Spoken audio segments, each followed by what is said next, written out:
mpulira okubeerawo kwo Yesu, mpulira omukwano gwo mu kifo kino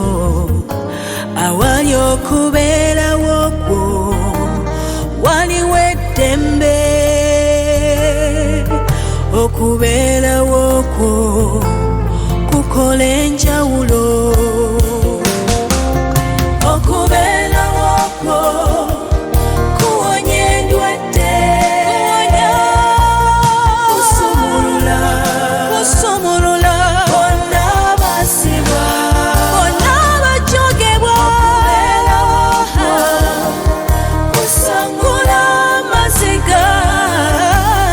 okubeerawo kwo kukola enjawulo okubeerawo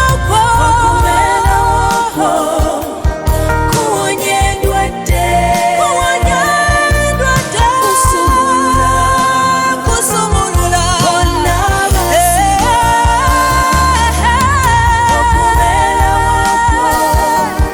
kusangula amaziga okubeerawo kwo kukola enjawulo ndabye omukono gwo nga gukola ebikulu